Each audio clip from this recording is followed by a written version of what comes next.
कुछ खबरें खेल के मैदान से। आईसीसी चैंपियंस ट्रॉफी से कबल कराची के नेशनल स्टेडियम की अपग्रेडेशन का काम आखिरी मरहले में दाखिल हो गया।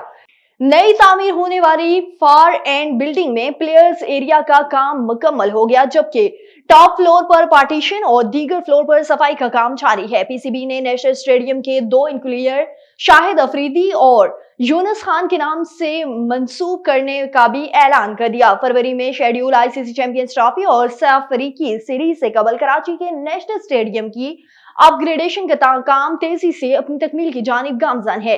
पीसीबी की जानिब से जुमेरात को एक बार फिर स्टेडियम का दौरा कराया गया। इस मौके पर नेशनल स्टेडियम के जनरल मैनेजर अरशद खान ने बताया है कि स्टेडियम के दो इंक्लूजन को यूनुस खान और शाहिद अफरीदी के नाम से मंसूब किया जाएगा। और पाकिस्तान क्रिकेट बोर्ड पीसीबी की आइंदा माह शेड्यूल आईसीसी चैंपियंस ट्रॉफी के लिए अपने स्काउट को हतमी शक्ल देने के लिए मशावरत जारी है।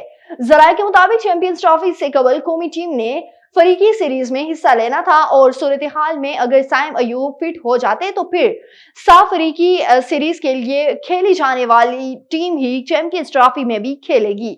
दूसरी सूरत में सिलेक्टर्स ने चैंपियंस ट्रॉफी के लिए कौमी टीम के स्काउट को हतमी शक्ल देने के लिए साइम अयूब का मुतबादिल लाने का फैसला कर दिया। इस हवाले से साबिक क्रिकेटर बासित अली ने अपने यूट्यूब चैनल पर एक वीडियो टीम में मैनेजमेंट को यह मशवरा दे दिया कि अगर साइम अयूब फिट नहीं होते तो उनका बेहतरीन मुतबादिल शान मसाउद हो सकते हैं।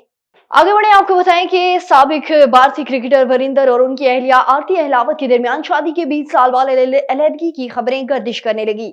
भारतीय मीडिया के मुताबिक दोनों ने इंस्टाग्राम पर एक दूसरे को अनफॉलो कर दिया, जिसके बाद उनके हवाले से कयास आराइयां बढ़ गई हैं।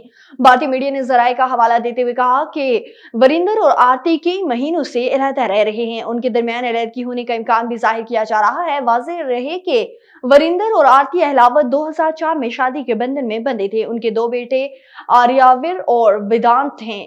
वरिंदर और आरती अहलावत को एक मजबूत जोड़े के तौर पर देखा जा रहा है, जो कि वरिंदर के क्रिकेट कैरियर और खानदानी जिंदगी के दरमियान तवाज़ुन कायम रखते थे।